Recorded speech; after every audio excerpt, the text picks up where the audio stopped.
todas bem-vindas e bem-vindos à programação da Secretaria Municipal de Cultura, Fundarte, dentro da 19ª Semana Nacional dos Museus do IBRAM, o Instituto Brasileiro de Museus. Eu sou Weber Anselmo Fonseca, estou coordenador executivo de Acervos e Patrimônio Histórico aqui na Secretaria de Cultura.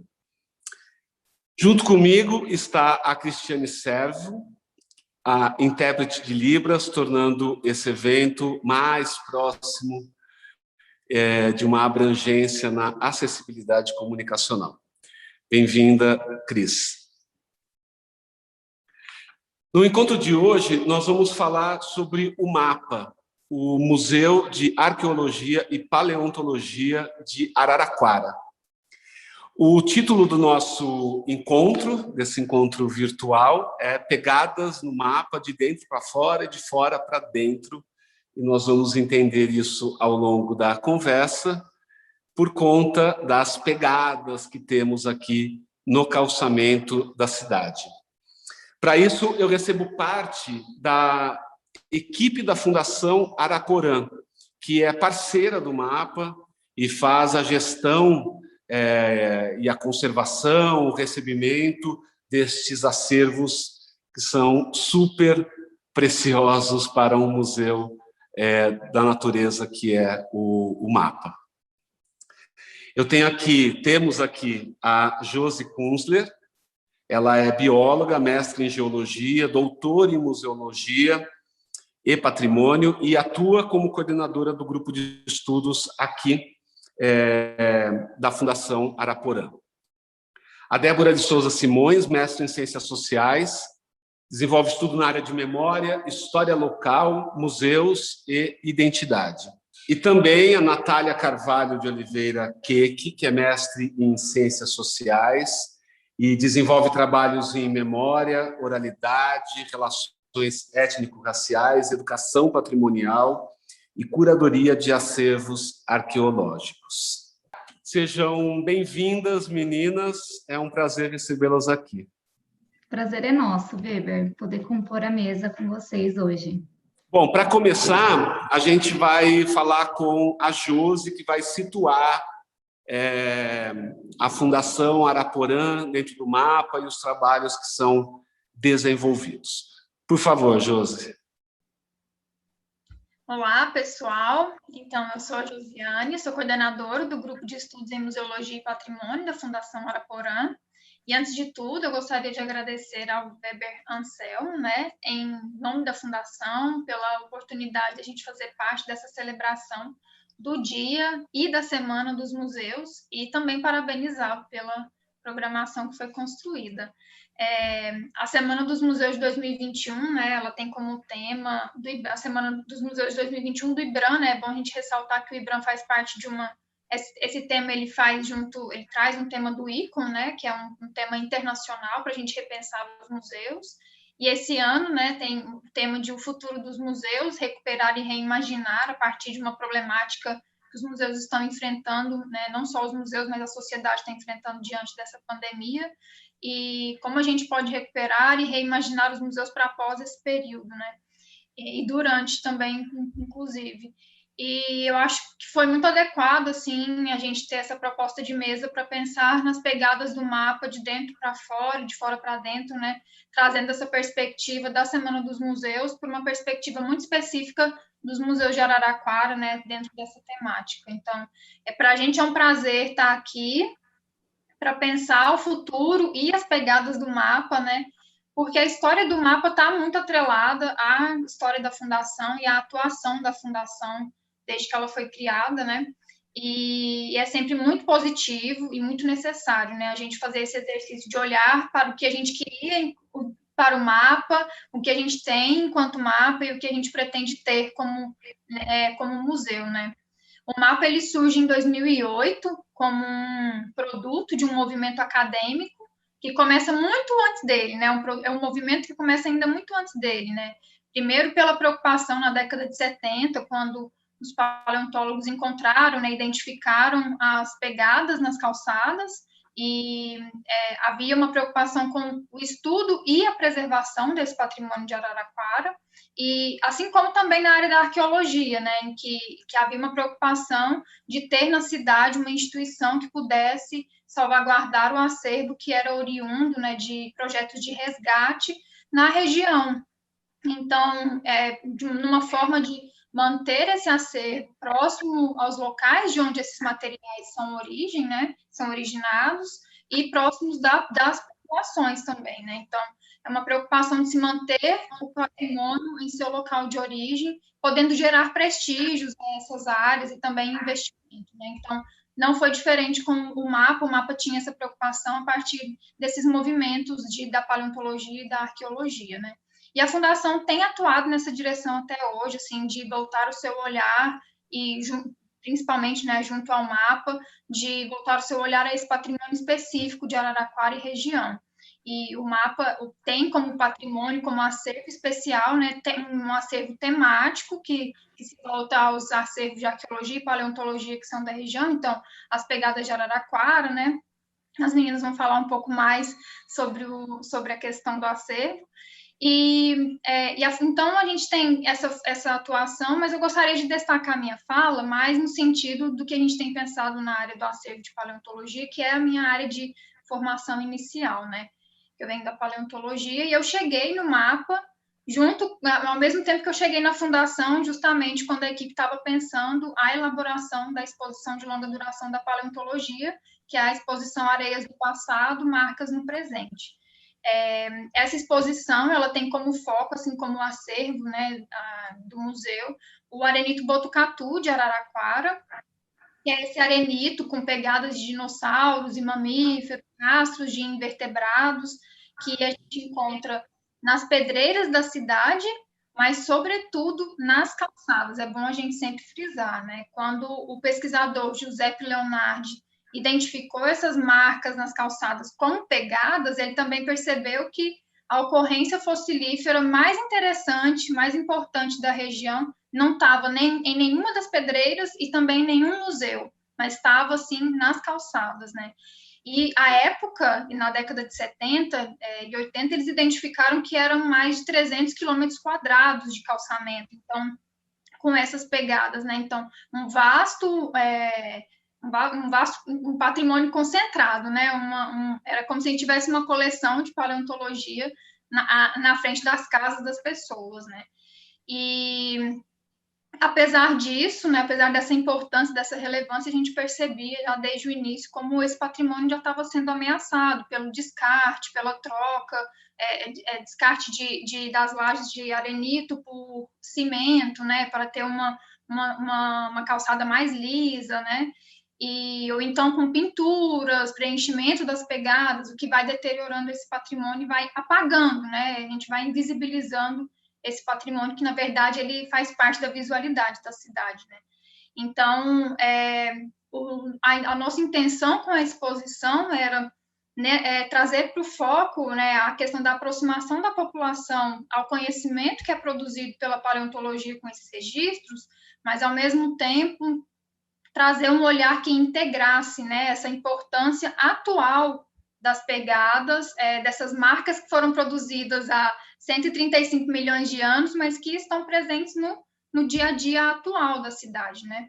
E a gente percebia que mesmo depois do museu ter sido criado, né, com toda essa preocupação, ter suas próprias exposições, ter um plano museológico, que é uma exigência do IBRAM, né, que tenha um planejamento estratégico, né, a gente ainda verificava e a gente ainda verifica uma ausência da população no museu, né? E eu acho que por isso que eu acho que o tema dessa mesa é tão relevante para a gente conversar sobre o que a gente quer de museu, né? O que a gente quer como um mapa.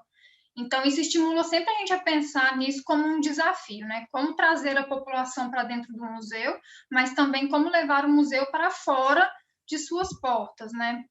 Então, para isso, eu acho muito importante a gente recuperar, pensando na chamada do IBRAM, né, para a gente recuperar os princípios do mapa, que o mapa é um museu de ciências, mas é um museu de ciências que não hierarquiza os saberes, então, e ele também não se limita às suas paredes, né? E para isso a gente precisa criar estratégias mais efetivas para que o museu se integre mais, né, na dinâmica da cidade e que a população também se sinta parte proprietária do museu e do seu acervo, né? Então, a gente tem pensado muito, desde quando a gente estava elaborando a exposição, como essas pegadas que estão nas calçadas, elas fazem parte de um contexto ainda maior, não só paleontológico, né? Elas não fazem só parte de um contexto geológico que está registrado ali nas rochas, né? Mas fazem parte de um contexto histórico, um contexto social, político e econômico da cidade, né? Uma vez elas foram objeto de venda e compra, né? E outras relações que também são muito mais profundas que em outro momento a gente pode discutir. Mas o que eu gostaria de destacar é como essas calçadas que estão nas portas das nossas casas em Araraquara, dos nossos estabelecimentos, como elas são pontes entre o passado, e aí é o passado histórico da cidade, né, de construção da cidade, e o passado geológico. Então, a gente faz pontes entre o presente e o passado histórico da cidade, e o presente e o passado geológico da cidade, a partir dessas calçadas e os registros que elas guardam, assim como elas são elementos de integração do próprio território hoje, né, da própria cidade hoje e da sociedade entre si, né, da população de Araraquara. As calçadas ligam bairros que são diferentes, mas que têm esse elemento em comum. Elas ligam o centro e o assentamento rural, Bela Vista do Chibarro, né, que elas têm características diferentes, mas que também compartilham esse elemento, né? As calçadas são conexões entre pontos e instituições culturais da cidade. Elas conectam o trabalho com o lazer, né? A gente vai para o trabalho, a gente também vai para o parque. Então, pensar nas calçadas como... pensar nesses registros, nessas pegadas, como partes de uma coisa que é muito maior, de um patrimônio que é muito além do que a paleontologia pode interpretar, né? Então, por isso a gente tem que buscar sempre integração com outras áreas. E o patrimônio é isso, né? O patrimônio é plural, ele é múltiplo, ele é integrado. A gente não consegue falar de patrimônio paleontológico sem falar das outras esferas da patrimonialização que a gente faz no dia a dia, né? Então, com isso, a gente pensa em estender o acervo do mapa pelas calçadas mesmo. A gente já começou a fazer algumas atividades que as meninas vão contar melhor, com mais detalhes, e convidar a população para reimaginar o museu com a gente, né? Reimaginar um museu que seja delas também, que não seja só um museu que se encerra nas suas paredes, e que ela seja co-curadora desse acervo que está nas calçadas, né, da cidade. Então, eu acho que eu posso terminar minha fala assim. As meninas vão dar alguns detalhes dessas ações, e eu agradeço mais uma vez pela possibilidade, e é uma possibilidade de a gente começar a construir muitas outras coisas juntos, né? E a Fundação Araporã está sempre à disposição para construir esses novos caminhos. Muito obrigada, Weber. Eu que agradeço. Eu queria fazer um comentário, assim, como artista, como uma atuação, né, de artista, bem ciente de que nesse momento eu estou numa gestão, mas um artista voltado para a rua já há algum tempo. Você me emocionou profundamente com essa imagem da calçada ser um elemento de conexão. É óbvio, mas assim, ser verbalizado, assim, você me deu muitas ideias a partir dessa imagem. Esse espaço de conexão entre bairros, né, entre instituições, entre o urbano e o rural. Pensar só a calçada é um projeto infinito e incrível, assim, é altamente poético no meu ponto de vista, que eu vou assimilar. Eu te dou o crédito, pode ter certeza desse momento de inspiração. Eu queria fazer uma pergunta. Eu não sei se está contemplado na fala das meninas, e se estiver, tudo bem, não precisa ser respondida agora. Existe uma pergunta. Primeiro, a presença desse sítio arqueológico muito próximo da gente, que está na bacia, eu não sei se eu estou correto na minha terminologia, do rio Jacareguaçu, que é o sítio ali nas imediações de Boa Esperança, se estou correto. e que tem fornecido material, né, para esse acervo do mapa. Então, eu gostaria que, em algum momento, né, se estiver nas meninas, ou aí a Josi responde, para as pessoas terem essa ciência, que a gente tem um sítio arqueológico aqui muito próximo. Existe uma pergunta de muita curiosidade da população, que no início da gestão eu fui colhendo, percebendo, e mesmo na internet, que é uma pergunta assim: por que não tem um dinossauro dentro do mapa? E que eu acho que é muito importante a gente falar, porque há uma riqueza nessa ausência, né, que marca a identidade, inclusive, do mapa. Então, vou deixar essa pergunta. E em relação, para pontuar essa questão da Josi, uma conversa que eu tenho tido, iniciei e já passou pelo Robson, que hoje não pôde estar presente, mas que é o presidente da Fundação Araporã, e nós já falamos aqui essas semanas, né, nessa semana, em outro encontro, sobre essa ferramenta do georreferenciamento, né, da gente localizar em um mapa, como se a gente fosse buscar um endereço num aplicativo, né, de navegação, a gente ter, né, um prédio histórico e as informações a respeito.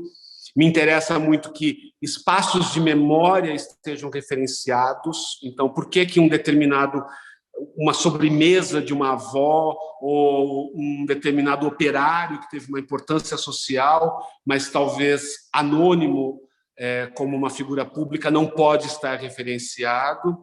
E, da mesma forma, os elementos da arqueologia e da paleontologia, ou os objetos, se for uma forma mais correta, que é uma fala do Robson, né? A importância desse patrimônio também está referenciado, e não apenas, não desmerecendo, mas não apenas o patrimônio arquitetônico, que é visível e mais sensível, eu acho que de forma geral, à população. É isso. Gente, eu falo muito, então, assim, vocês também podem me parar, ok? Então, eu passo para as meninas. Vocês que sabem. Eu acho que a parte do sítio, elas podem responder, né? Eu posso responder sobre o dinossauro, né? E eu acho importante a gente pensar nessa riqueza da ausência, exatamente como você falou, né? Araraquara não tem partes dos fósseis, não tem parte dos corpos dos dinossauros preservados. Araraquara tem a especificidade de ter só as pegadas, né, as trilhas de pegadas, as pistas que eles deixaram, vestígios das atividades deles. Então, é uma particularidade porque aqui era um deserto, então as condições do deserto não permitiam a preservação dessas partes do corpo, mas só o vento das camadas de areia, o que depositavam as camadas de areia é que deixava que ficasse preservado só a pegada mesmo, né? Mas assim, a gente tem, apesar disso, a gente tem dois modelos, né, tridimensionais, que seriam do mamífero que produzia as pegadas, e de um possível dinossauro. Mas a gente deixa muito claro que isso a gente tem num cenário, dentro da exposição da paleontologia, a gente tem esses dois esqueletos. A gente deixa claro que são reconstituições possíveis, porque a gente não tem nenhuma parte do corpo para fazer essa reconstrução. Então, a gente faz a partir de estudos de outros organismos que viviam não nessa região, mas nesse grande deserto, em outras partes do deserto, nesse período. E a partir disso, a gente reconstrói o que possivelmente deixou as pegadas, mas não é o dinossauro, de fato, porque a gente não tem mais informações. Mas a gente tem esses dois esqueletos lá na exposição, no cenário. E aí a questão do mapa, eu acho que a Natália também, eu acho que se elas forem falar do Pegadas na Minha Rua, elas vão mencionar também a questão do mapa, né? E a nossa intenção é extrapolar esse mapa mesmo, para além dos percursos relacionados à paleontologia. Agora eu vou deixar as meninas falarem. Obrigado. Débora agora, é isso? Bom, mas você perguntou do sítio, eu acredito que você esteja falando do sítio arqueológico Boa Esperança do Sul, Boa Esperança, né, o Boa Esperança, e eu não ia falar especificamente sobre isso, mas eu posso tentar incluir e falar desse sítio também, tá? Vamos ver como vai ser. Bom, Mas que seja apenas para a gente publicizar. Vamos contar para as pessoas, caso alguém não saiba, e a gente não precisa ter a profundidade técnica, né? Mas eu acho muito rico saber, né? É um rio que às vezes a gente ignora, né? E que ele está ali vivo e trazendo histórias do passado tão presente, né? sim. Tá. Posso começar? O meu tem uma apresentação que são só fotos, mas eu vou botar aqui. Meu nome é Débora Simões, como o Weber já me apresentou. Eu gostaria de agradecer primeiro, né, ao Weber, à Secretaria de Cultura de Araraquara, pelo convite de estar participando dessa mesa, desse evento da Semana Nacional de Museus. E eu sou cientista social, como já foi apresentado, só falando como que eu cheguei, né, na fundação e no museu. Eu fiz Ciências Sociais em Araraquara, fiz a graduação e o mestrado, e lá na Unesp eu fui conhecer a Fundação Araporã, que me levou até o mapa. E eu estou aqui desde então, desenvolvendo trabalhos desde o ano de 2013. Bom, e para essa mesa, para essa proposta que o Weber fez para a gente, né, pegadas no mapa de dentro para fora e de fora para dentro, eu fiquei imbuída de falar mais da parte de dentro do museu, em específico sobre a salvaguarda do acervo. Só deixando claro aqui já que eu sempre trabalhei muito mais na área da arqueologia, né? Então ela vai se destacar na minha fala aqui. Mas, assim, e ressaltando também que, apesar de eu estar falando de uma área específica, que é a salvaguarda, a gente sabe e a gente trabalha com a ideia de que a salvaguarda e a comunicação, todas as funções do museu, elas estão interligadas. Elas não funcionam separadamente, né? As instituições museológicas, elas funcionam a partir do tripé de pesquisar o acervo, comunicar o seu patrimônio e salvaguardar esse patrimônio, né? E a gente parte da noção de que para que salvaguardar um patrimônio que não vai estar comunicando, né? E mais além, né? Como que uma população, a Josiane falou, né, sobre trazer a população, né, para o museu, extrapolar o museu para a população, e como que a gente vai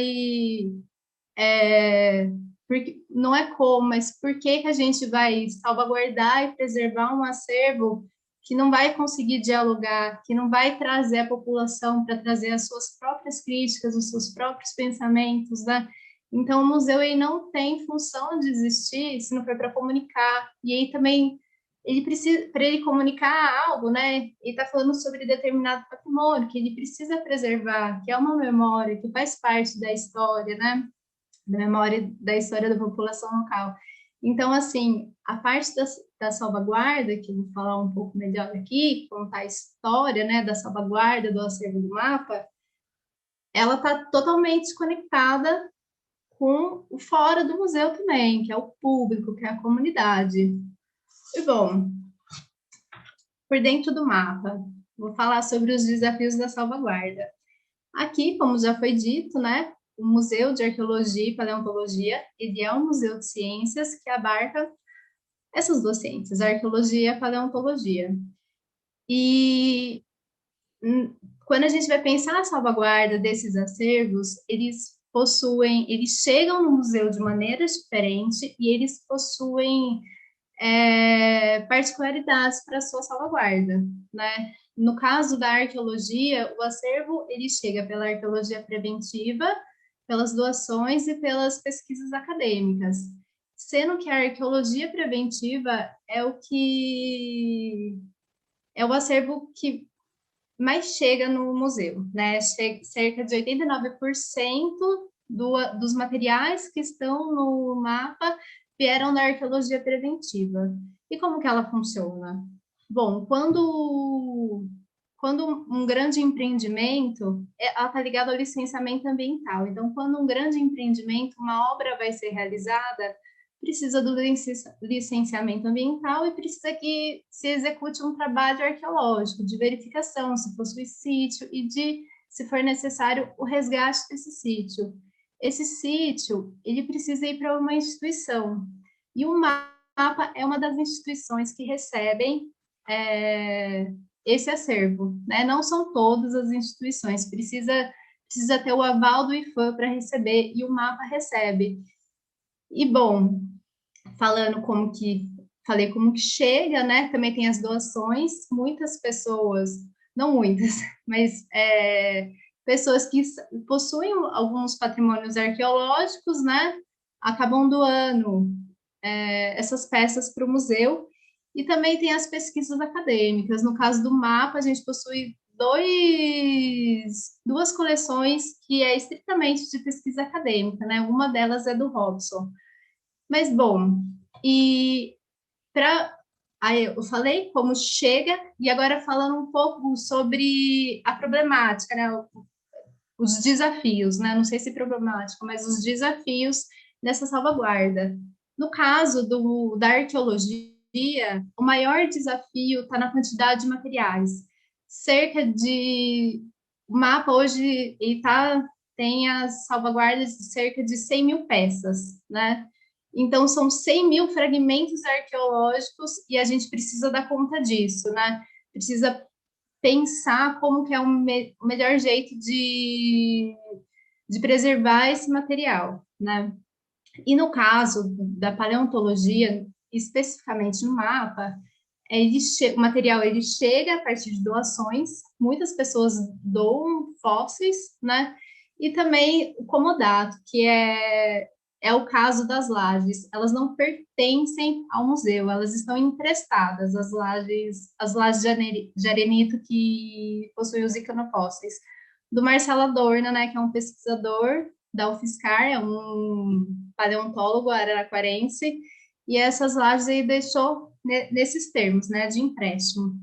E, assim, o desafio que eu penso da salvaguarda, né, do material paleontológico, não é pela quantidade, porque ele é muito pequeno, né, em quantidade, mas é pelo seu tamanho, né? Pensa as lajes de arenito, eles precisam de um lugar, de uma estrutura forte e grande, que dê conta, né? Então, assim, cada tipo de acervo vai possuir a sua particularidade de salvaguarda e as suas necessidades, né? Então, eu vou falar aqui um pouco sobre essa história da salvaguarda, né, dos acervos do museu, e especificamente sobre o acervo arqueológico. Ele começou lá em 2010, né, quando a Camila Wichers, ela chega em Araraquara, ela é uma pesquisadora, arqueóloga e museóloga, e o trabalho de doutorado dela, ela abrangeu um mapa, né, e o objetivo ali era construir um plano museológico. O plano museológico, ele é um planejamento estratégico da instituição. No plano do mapa, a gente vai encontrar a história do mapa, a sua missão, seus objetivos e o seu planejamento institucional. É o que o mapa quer ali para o futuro dele, né? E, bom, esse trabalho começou lá em 2010. Mas tá, como que você vai planejar o seu futuro, o que você quer, se você não conhece seu acervo? Então, assim, o mapa já possuía cerca de 50 mil peças e não se tinha um conhecimento aprofundado sobre ele, um inventário, sabe? Saber quais coleções tem, a quantidade, tudo, sabe? Não se tinha esse mapeamento do que o mapa possuía, né? Então, ela chega e a primeira coisa que vai fazer é o diagnóstico das coleções. Então, ali, ela fez uma ficha de diagnóstico, e a equipe, né, que era da fundação, fez junto com ela, né, junto com os funcionários também, acho que participaram também de algumas etapas dos workshops que ela fez.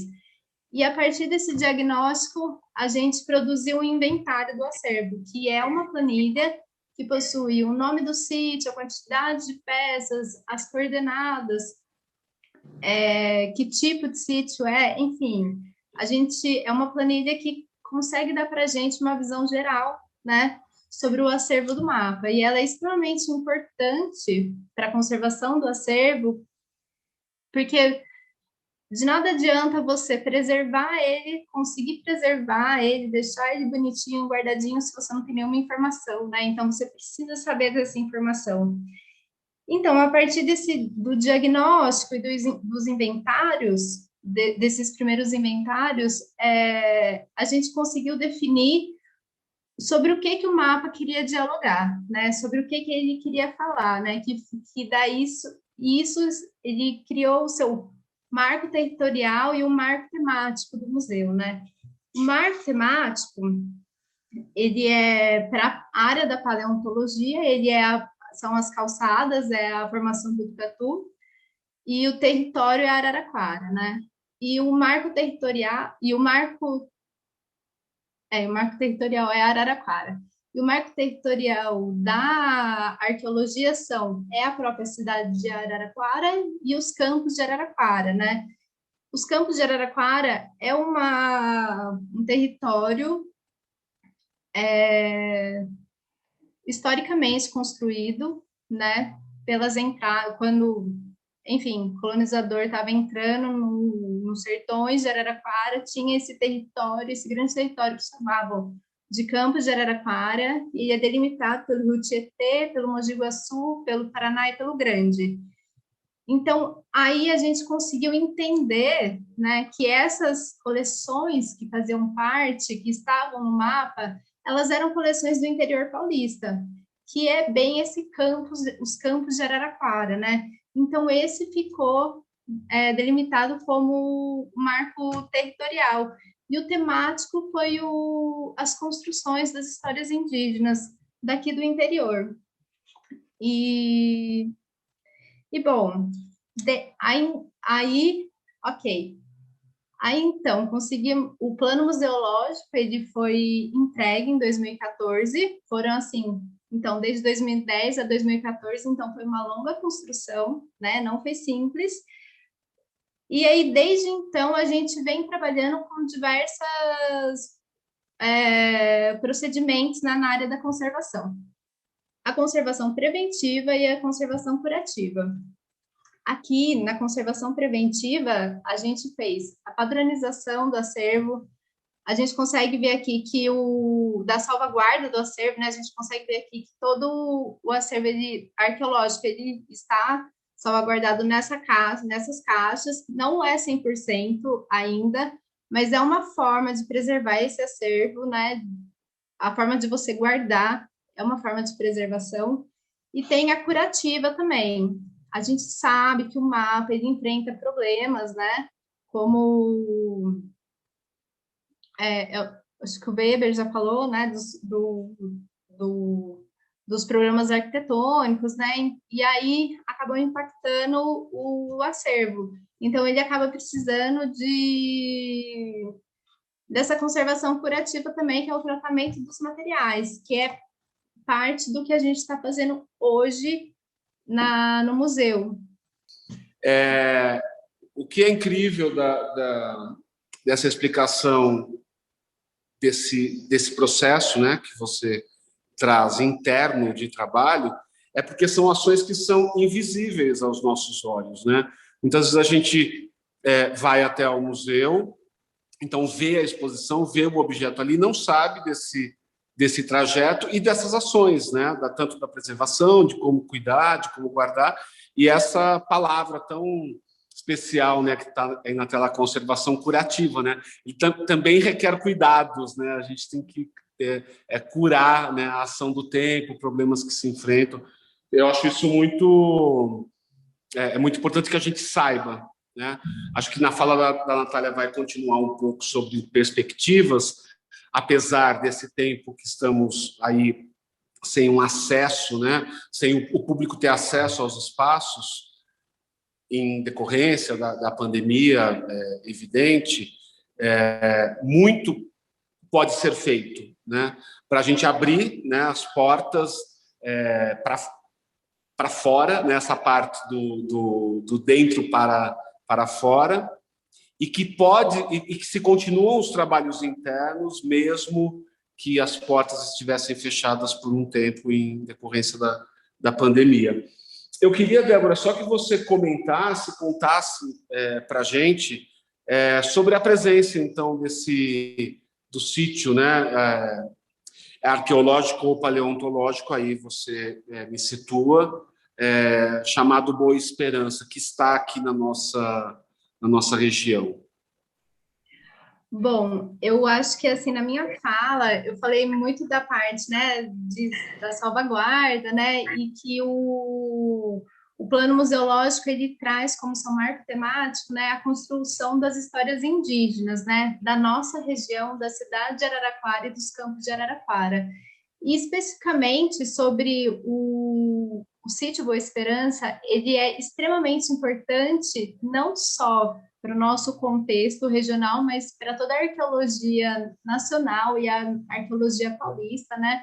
Ele é um sítio lítico, ele é um sítio arqueológico, ele é um sítio lítico, ou seja, de pedra, né? Os sítios que são só lítico, eles são os sítios mais antigos que existem, né? Eles vêm antes da cerâmica.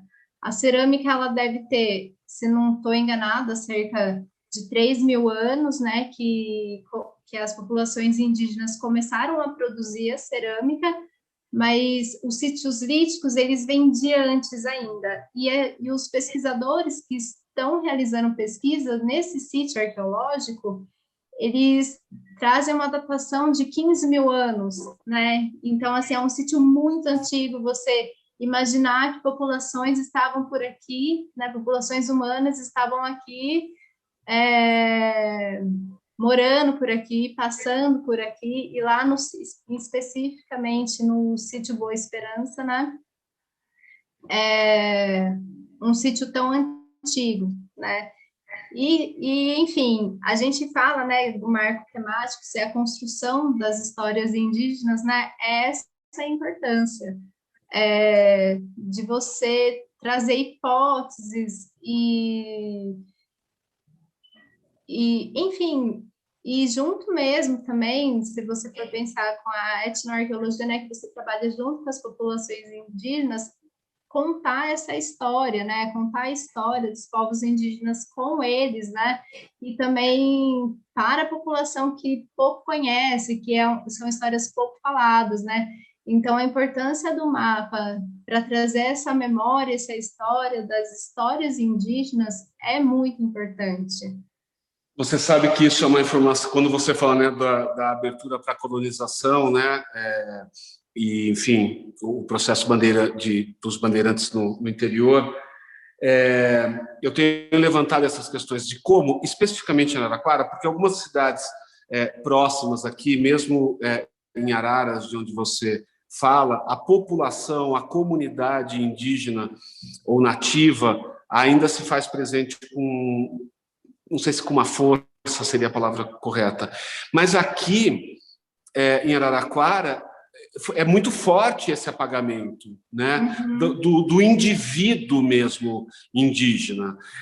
A gente encontra e a gente conhece, e tem o relato de pessoas que vão dizer: minha avó, eu tive um bisavô indígena, mas até como traços, né? O fenótipo, assim, ele foi desaparecendo, a gente não tem essa história. E é incrível a gente pensar na construção ou no registro dessa memória a partir, por exemplo, de um sítio como esse, né? Que está colocando na nossa frente uma história dos vencidos, né?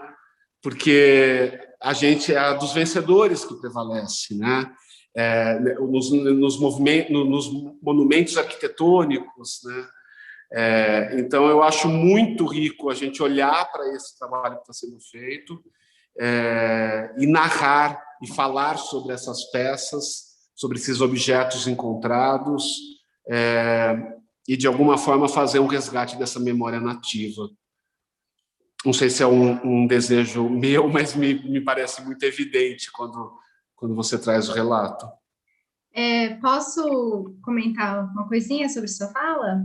Claro. Tem um pesquisador, que é o Marcel Mano, ele tem a tese de doutorado dele, os campos de Araraquara, eu acho que a construção das histórias indígenas, né, do interior paulista, é algo assim, mas é os campos de Araraquara, né?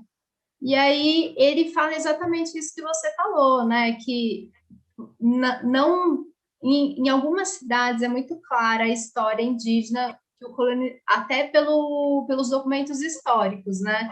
E Araraquara não tem isso, e não é só Araraquara, é uma grande região, que são os campos de Araraquara, que ele fala. E ele fala que por muito tempo, existiu a teoria de que populações indígenas não habitaram essa área, sabe? Porque simplesmente durante a colonização era uma área que, como os rios que estão no norte e o Tietê pegando o sul, né, dessa área, era por eles que era navegado para você ir para Goiás depois, né, enfim, essa área ficava, os colonizadores não estavam passando por dentro dessa área, é isso. E aí eles não passavam, então eles não viram, então não documentaram, né? Então ficou no imaginário de que aqui não existiam, né? Os povos indígenas não estavam aqui. E aí então a tese dele vem para desmentir esse tabu, né? Por isso Muito que é muito bom. interessante. Ele vai pegar os relatos tanto históricos quanto os arqueológicos, né? Para falar dessa área. Então é super Sim, interessante. E começar pelo fato do nome da nossa cidade e de tantas cidades no interior, né? É Ita, é Ibi, é Pira, é Ara, né? Tá ali, né? A gente é nomeado, né, geograficamente a partir destas palavras, né? Dessa cultura, dessa civilização nativa, né? Muito bom. O Marcel vai trazer, inclusive, uma análise sobre o nome, né? Sobre o significado de Araraquara, que também parece não ser o significado que a gente reproduz, né? De Morada do Sol. Sim. Na interpretação da palavra, ela significaria outra coisa. Então, esse apagamento também se dá de outras maneiras, né? Também no significado até das palavras que a gente usa. Já temos projetos para o mapa, já temos mais um projeto expográfico para o mapa a partir dessa ideia. Então, agora a gente convida para compartilhar nosso espaço a Natália. Seja bem-vinda, Natália. Obrigada. Bom, primeiramente eu quero agradecer pela oportunidade, né, de compor essa mesa para falar um pouquinho sobre o mapa e do trabalho que nós vemos, né, desenvolvendo já há algum tempo, né, a partir da Fundação Araporã. Bom, eu estou na Fundação Araporã desde 2012 e eu conheci o mapa em 2011, quando eu vim para Araraquara, né? E a partir do momento que eu pisei no mapa, né, e que eu tive contato com a Fundação Araporã, eu comecei a trabalhar, né, efetivamente, né, no museu, com os projetos, né, que já estavam em andamento, né? Quando a Débora estava até falando, né, de quando a Camila estava fazendo a pesquisa ali no mapa, né, fazendo todo esse levantamento do acervo, foi naquele momento que eu acabei me inserindo também, né, junto à fundação. E aí eu pude participar e me envolver também de todo esse processo. Bom, e como a Débora já comentou, né, a nossa fala foi dividida, né, entre a questão da conservação do acervo, né, e também sobre a questão da divulgação, reiterando que o tripé, né, próprio do museu, né, que é a salvaguarda, a pesquisa e a comunicação, eles estão interligados, né? Então, eu vou falar um pouquinho sobre alguns projetos, alguns elementos da comunicação, da educação, que nós desenvolvemos ao longo, né, desse período. Eu vou apresentar apenas alguns, porque foram vários, né? Então, como nós temos um tempo reduzido, peguei apenas alguns, assim, para a gente poder ter uma ideia. Então, eu vou apresentar para vocês algumas imagens, e aí a gente vai conversando, tá bom? Então, eu vou começar falando de alguns trabalhos que nós desenvolvemos lá em 2012, em 2013, que foi um guia de mediação, né? Então, como a Débora falou, e a Josi, né, comentou também, né? Nós temos uma exposição de longa duração, duas exposições de longa duração, uma da arqueologia e uma da paleontologia. Então, vou falar primeiro da mediação, da parte da arqueologia, né, que foi a primeira exposição de longa duração, a segunda, na verdade, que foi organizada pela Fundação Araporã, né?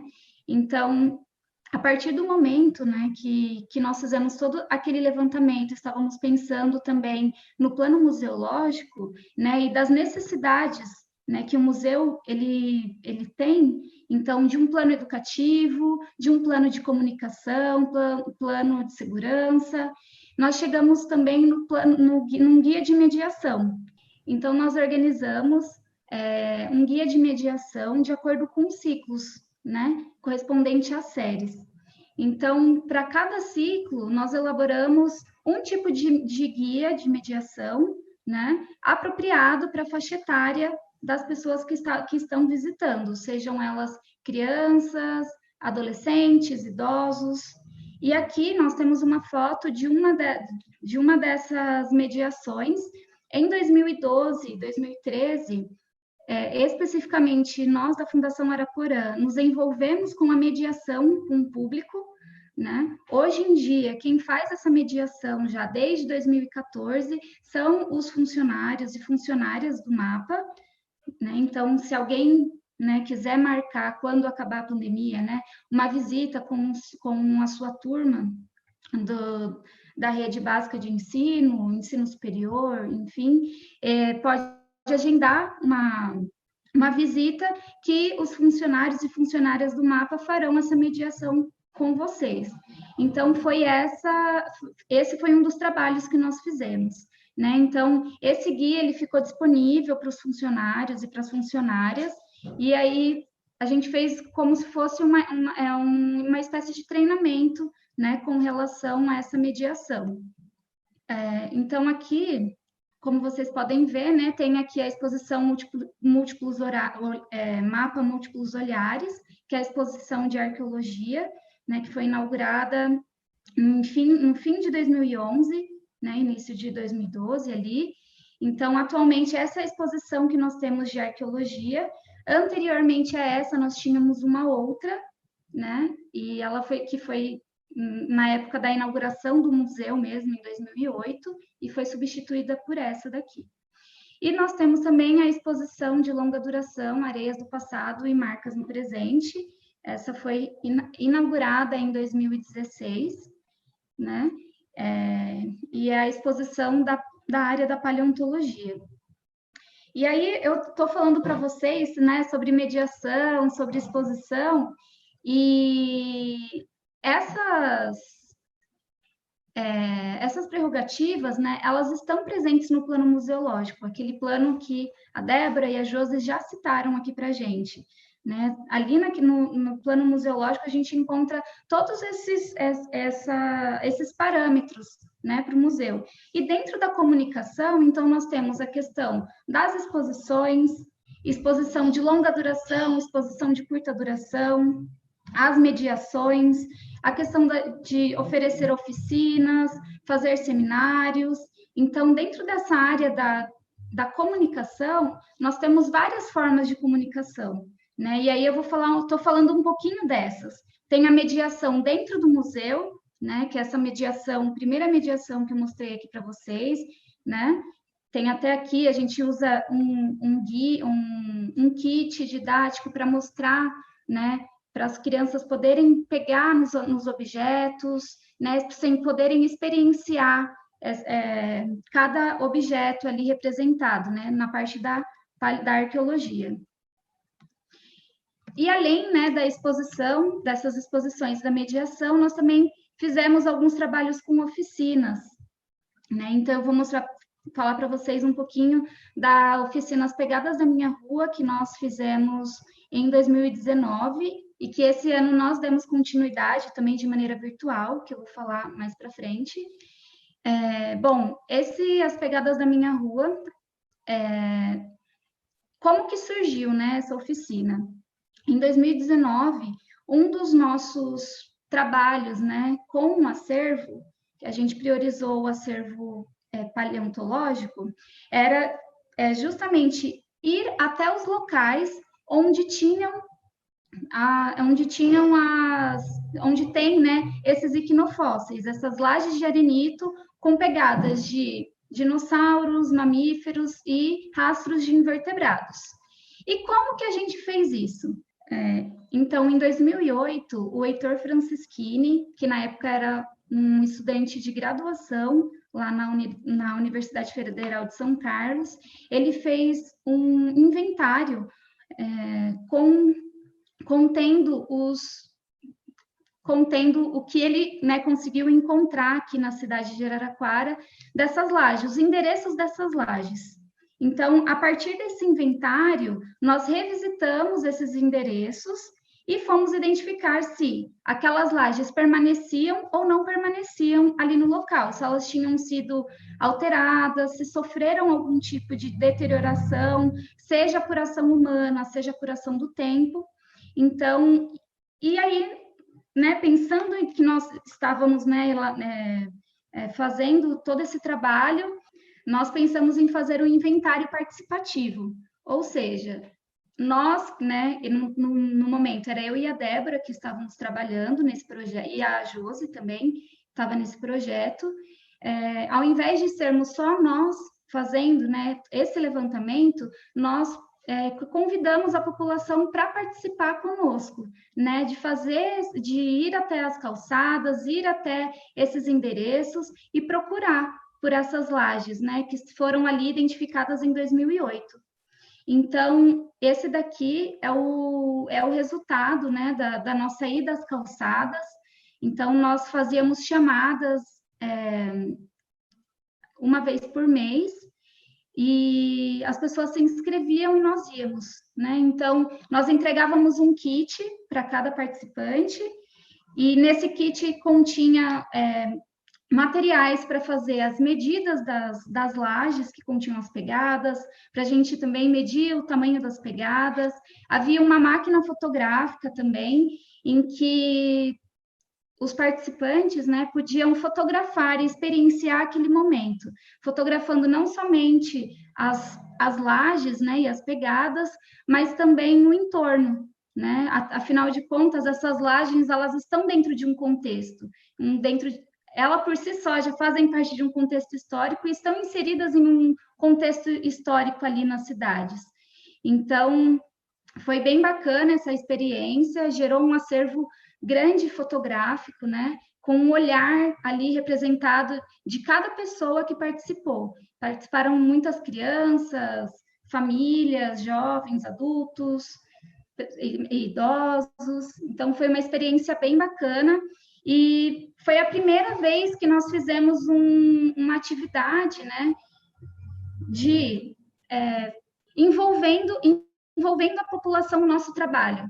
Então, foi uma experiência bem bacana que ficou para a gente poder até pensar em outros tipos de atividade envolvendo, né, a população. Por que a gente não poderia trabalhar também com a população dentro do museu, pensando na questão da conservação, né? Então, é algo que vai gerar frutos futuros também, como já tem gerado, né? Bom, em 2019, então, né, depois, para encerrar esse projeto que nós fizemos, em 2020, no começo de 2020, nós fizemos o primeiro Café no Mapa, né, e foi uma atividade super bacana também, foi com a população, nós chamamos, era aberto para quem quisesse, né, participar e tivesse interesse, e aí nós falamos sobre patrimônio, nós falamos um pouco sobre o histórico do mapa, apresentamos o mapa, justamente isso que a gente está fazendo aqui, né? Muitas vezes as pessoas vão ao museu e a gente acaba pensando que é só aquilo, né, que está ali em exposição. Mas o museu, ele está funcionando a todo tempo, né? Ele vai muito além da exposição. E principalmente essa questão, né, de aproximação entre o museu se aproximando da população, realmente, né? Porque senão ele perde o seu papel, né? Se não tem pessoas visitando o museu, vivendo ali o museu, do que adianta o museu, né? Então, esse daqui foi super bacana também. Temos aqui, ó, o café mesmo, a gente fez uma mesa de comes e bebes, enfim. Bom, e além disso, né, nesse primeiro Café no Mapa, a gente lançou esse mapa dos patrimônios de Araraquara. É um mapa que está em construção, né? E a ideia é justamente essa que a gente estava, né, conversando ali no começo da mesa, que é o quê? Com quais outros patrimônios, né, esse patrimônio paleontológico ele está inserido? Então, aqui a gente acabou colocando alguns patrimônios, né, referências culturais, arquitetônicos, mas a ideia é que a população, né, também fale quais são as suas referências culturais, quais são os patrimônios que vocês consideram. E aí, a partir, né, dessa pesquisa, e compondo esse mapa, né? Então, é algo que está em aberto, né, que a gente ainda está em processo de construção, que é esse mapa dos patrimônios de Araraquara. Ótimo, incrível essa ideia. E aí, além disso, lembra que eu falei, né, para vocês que a gente fez as pegadas da minha rua, que nós fomos às ruas procurar? Então, nós fizemos também um mapa contendo alguns desses endereços, né? Então, nós entregamos esse mapa para as pessoas que participaram, e a ideia é que elas mesmas possam visitar esses espaços e encontrar ali as lajes. Isso é bacana porque é uma forma de conservação também, é uma forma de conservar essas lajes na calçada, né? As pessoas, o cidadão e a cidadã passa a ter voz ativa nesse processo, né, de conservação do patrimônio. Então, também foi bem bacana. Vozes e olhares ativos, né? Vozes e olhares ativos, E aqui, vindo agora para 2021, né, nós fizemos o primeiro o primeiro mapa na escola. Então, foi uma atividade voltada para professores e professoras da rede pública, privada, no geral. E aí nós conversamos um pouquinho, né, falando, a gente até usou, por dentro do museu, conhecendo o mapa, né? E aí a questão era justamente essa, né? A gente construía as pontes e os diálogos entre o museu, entre o mapa e a escola, né? Pensando que lá em 2012, 2013, nós fizemos aquele roteiro de mediação, né? Como um primeiro passo, nós temos, né? Sabemos que esse passo ele precisa seguir adiante, né? Ele precisa continuar. E nós fizemos esse primeiro mapa na escola justamente pensando nessa continuidade, né? Então, a partir desse projeto aqui, que inclusive, né, a gente conseguiu fazer, porque a Fundação Araporã, ela conseguiu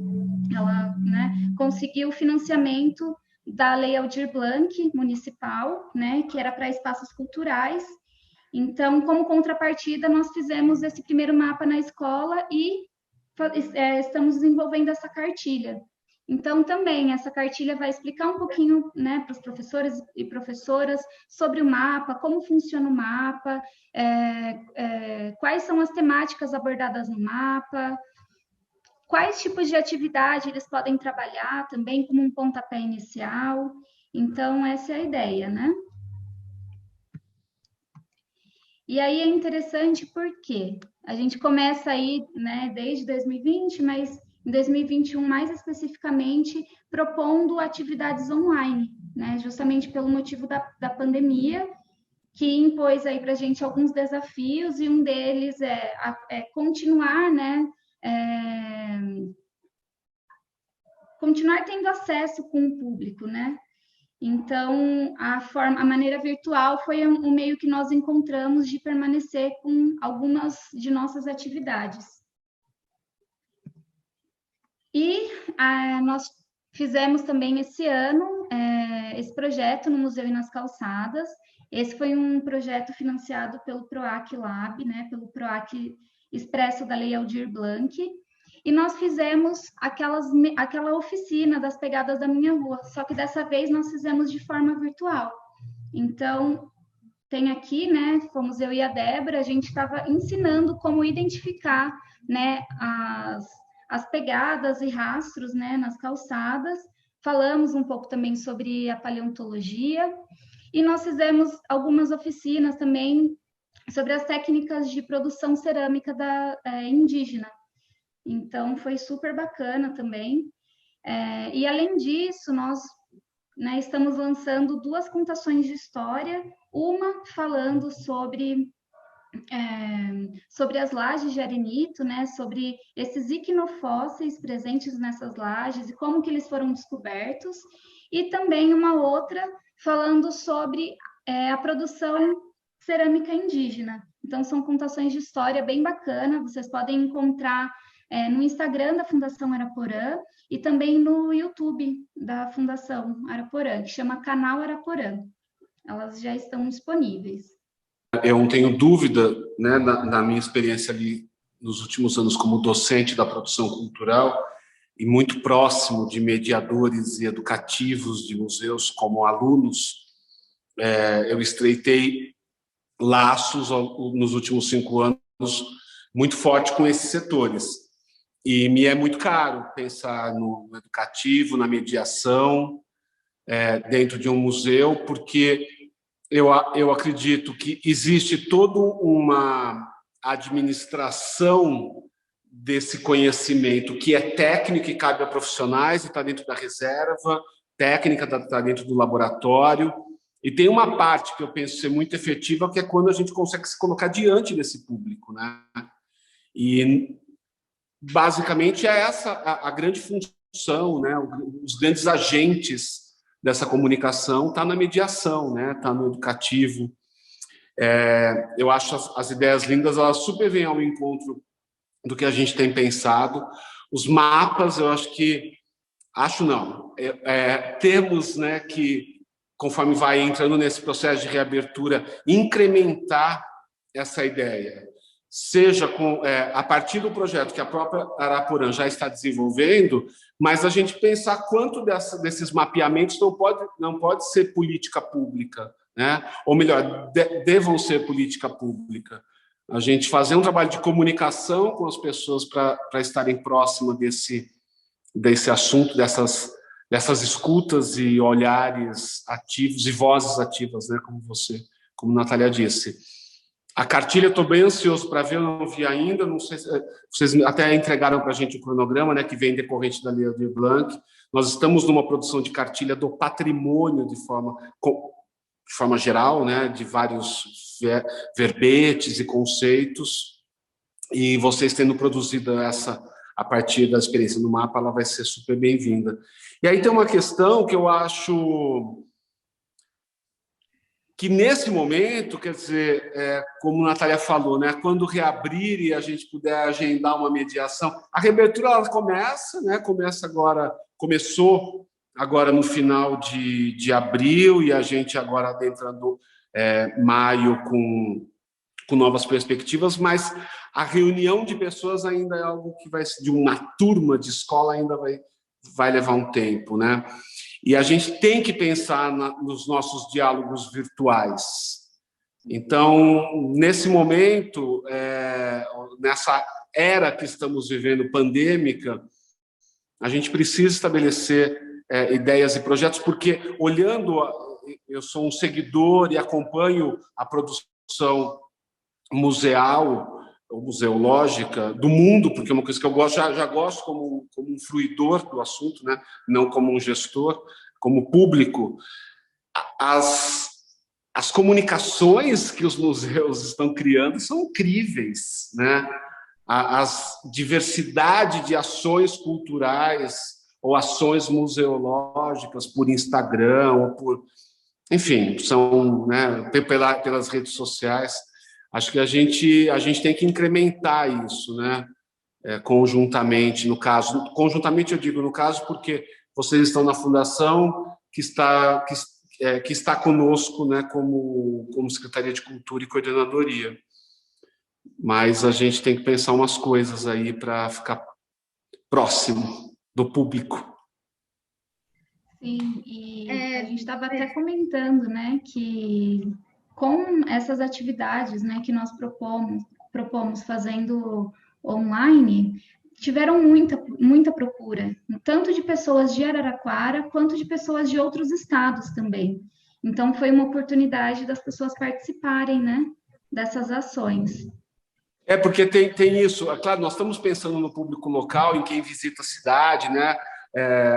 Mas uma questão que a integração por rede social ou pela internet tem trazido é essa possibilidade da gente fazer visitas, né, a muitos lugares do mundo. A gente está construindo um projeto que a própria Fundação trouxe como ideia e a gente já estava caminhando, de colocar esses acervos, esses patrimônios, esses museus no Google Arts. A gente já teve a sinalização positiva, a gente tem todos os pré-requisitos, é uma questão de organização e de fazer, enfim, de finalizar, né? Estamos nessa produção, por que não, né? Que maravilha o fato da internet nos colocar diante de um conhecimento universal, né? Débora ia falar alguma coisa. Não, eu ia falar justamente isso que a Natália falou, né? Que a gente da Fundação, os nossos trabalhos, eles eram feitos, né? Porque, enfim, a gente nunca voltou muito para a internet. Aí, nesse momento, nessa necessidade, né, de dar continuidade ao trabalho, ele teve que ser online. E como foi positivo, né? A Natália falou, não foi só aqui para a cidade de Araraquara, mas a gente teve pessoas do Piauí que participaram da nossa oficina, pessoas do Paraná, né? E de toda a região também. Então, e assim, nas primeiras oficinas que a gente lançou, tinha que fazer um trabalho de comunicação muito grande. Nas duas últimas, a gente lançava um formulário de inscrição, já tinha que fechar, sabe? A gente nem precisava fazer propaganda, era só lançar, fechava, porque já extrapolava o número. Então, assim, como que foi alcançando, né, pessoas? E a importância, então, assim, é para ficar como experiência mesmo, né? Para os museus e para nós como fundação, né? Do potencial, né, da internet, das redes. Eu também, o tanto de museu que eu fui conhecer e assim, não é conhecer na visitação, não, é conhecer pelo Instagram mesmo, né? Os trabalhos que os museus estão desenvolvendo de comunicação, de trabalho com acervo. Eu fui conhecer muito agora, né? Apesar de falar sobre o museu há tempos. Os cursos, né? Os museus abriram muitos cursos. Eu passei um bom tempo em São Paulo e dando aula à noite, era impossível fazer alguns cursos que eu gostaria, com o trabalho, né, de ator durante o dia e dando aula à noite. E aí, nesse momento, esses cursos se voltaram online, porque São Paulo é 1 hora de deslocamento, né, ir e de volta. Eles se voltaram para a plataforma. Eu estou, nesse momento, agora Museu Casa Mário de Andrade, um formativo incrível, assim, que não havia possibilidade. Só está acontecendo por ter vindo para a plataforma, né? Acho que a gente pensar em cursos livres, formativos, temos instrumentos, temos material, né? É uma questão de uma organização mesmo, né? De um diálogo bem estreito entre a gente. E é interessante, Weber, você falando isso, né? Muitas pessoas, durante o próprio curso, as oficinas que nós demos, muitas pessoas estavam pedindo, né? Sobre o Instagram do mapa, o Facebook do mapa. As pessoas querem estar em contato com o mapa, né? E nós, assim, o mapa não tem um canal próprio de comunicação, né? Tem uma questão, né, com o sistema de comunicação, a política de comunicação da própria gestão municipal, e que a gente tem dialogado para ver como criar esses canais, seja dentro do site institucional da prefeitura, mas é muito importante que as instituições culturais abram os seus espaços junto à população, né? Especificamente aparelhos, equipamentos culturais. A gente vê vamos pegar o Brasil, mas enfim, no mundo inteiro, né? Esses espaços têm uma comunicação direta. Então a gente está estudando e estamos dialogando como que essa comunicação desses espaços culturais múltiplos que nós temos, né? O ferroviário, o MIS, o Arquivo Público Histórico, o Voluntários, a biblioteca. Acho que a biblioteca tem um potencial de comunicação enorme, né? Tem um público fiel já físico, né? Hoje a gente a Biblioteca Mário de Andrade em São Paulo está com um trabalho incrível também pela virtualidade. Então a gente tem dialogado na Secretaria de Comunicação para construir essas aberturas de comunicação. Vou falar pelo patrimônio, né? Poderia falar pela cultura, mas do patrimônio histórico, dos equipamentos culturais do patrimônio histórico com a população, tanto local como... Chegamos em Marte. É muito simples agora mandar um sinal para Marte. Por que não? Josi ia falar alguma coisa que eu vi que abriu o microfone. Não, eu só gostaria de destacar também como é pertinente nesse momento a gente também fazer uma reflexão sobre a questão da acessibilidade, né? Que ao mesmo tempo que a gente expande o nosso alcance geográfico, a gente saindo do meio físico, né, que já apresenta diversas dificuldades de acessibilidade, para não falar que é totalmente inacessível, a gente aumenta, quando a gente vai para o virtual, essa transição abrupta que aconteceu em relação aos museus, de sair rapidamente do físico e ter que se adaptar de uma forma muito assim, repentina ao virtual, também causou uma amplificação, uma intensificação da falta de acessibilidade, né, das ações. Então, no meio da acessibilidade em museus, tem se falado muito como parece que a gente voltou anos atrás assim, no debate acerca da acessibilidade, porque quando fez essa transição, foi uma transição que esqueceu disso tudo de novo, sabe?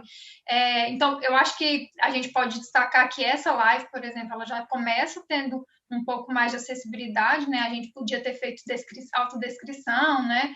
Mas não teria descrição também das imagens, então, mas é só porque a gente também está nesse processo de transição e pensando que isso pode ser uma coisa permanente, acho que essa é uma pauta que deve ser mantida, inclusive porque a gente quer ultrapassar nossas barreiras, então a gente precisa ir além dessas barreiras que a gente traz, que a gente carrega, que são barreiras que não são só nossas, né? São barreiras que são impostas num contexto mais amplo, né? Então, eu acho que a gente também é pertinente a gente também trazer essa reflexão e ver os meios, né, da gente também se adaptar, da gente se adequar a esse público também, né? Sem dúvida. Aqui na minha mesa eu tenho, inclusive, e assim que possível eu compartilho com vocês podendo nos visitar aqui na Secretaria, um livro incrível que o Manfa tem um trabalho já um pouco já depurado, né, nos últimos tempos, assim como o Instituto o Itaú Cultural, um trabalho de acessibilidade. Eu tenho um livro enorme que eu ganhei de uma ex-aluna que trabalhou no MAN, na mediação, no educativo, só sobre acessibilidade. E fica lá, em cima da minha mesa, porque é uma coisa que é um conteúdo que tem que passar por todo mundo que está aqui dentro da coordenadoria nesse momento. A gente tem que pensar, me sinto muito contemplado com a observação. Bom, gente, nós estamos chegando ao fim, a gente não tem limites de tempo, mas também, né, o público tem o seu tempo diante da tela, né? Vocês querem fazer alguma consideração final, alguma fala, antes de eu encerrar oficialmente o nosso encontro virtual? Eu quero só agradecer, me colocar à disposição, colocar, né, o nosso trabalho na Fundação, nosso trabalho da Museologia do Patrimônio à disposição da Prefeitura, né, para a gente continuar trabalhando junto. Eu acho que a gente tem uma perspectiva muito boa, assim, de parceria, né, para a gente continuar levando o museu, a população para dentro do museu e o museu para fora também. Então, eu acho que São muitos projetos, como você já falou, realmente a gente tem muita ideia, muitas ações para desenvolver, e a gente precisa dar encaminhamento no estudo. Eu acho que foi um bom início, e agradeço mais uma vez. Obrigado, Josi. Débora? Também queria agradecer a participação. Adorei estar aqui conversando com as meninas e conhecendo você também agora, né? E que os trabalhos sejam coletivos aqui, né? Sem dúvida. Muito obrigada. Também quero agradecer, né, poder compor essa live. Eu estava falando o tempo todo mesmo, mas é uma live, né? A gente está acostumado com presencial, mas foi muito bom poder compartilhar com vocês e vamos esperar, né, projetos futuros juntos. Bom, meninas, eu agradeço mais uma vez. Cris Servo, muito obrigado pela sua participação conosco, mais uma durante a semana. Agradeço à secretária de Cultura, Tereza Telaroli, por todo o apoio à nossa programação, a Gilsamara Moura, diretora executiva da Fundarte, que é possível com que seja viabilizado os projetos da Secretaria de Cultura, a SECOM, Secretaria de Comunicação, que nos dá o apoio, o link, o suporte, estamos em franco diálogo, a equipe da Coordenadoria Executiva de Acervos e Patrimônio Histórico, a gente está começando a formar um grupo de pessoas para trabalhar conjuntamente. Ao Brook Oliver, que integra a coordenadoria, está aqui, invisível, mas fazendo a nossa conexão entre esses 5 quadradinhos. E é isso, a gente termina o terceiro encontro, lembrando que são 4 a abertura, mais 4 encontros. A mesa não é tão redonda, porque a tela é quadrada, mas são 4 encontros que estão antes e depois desse, vão estar disponíveis manhã, tarde e noite, quando for possível. Assistam. Para qualquer informação ou sugestões, escreva para patrimôniohistórico@araraquara.sp.gov.br. Muito obrigado a presença de todas e todos.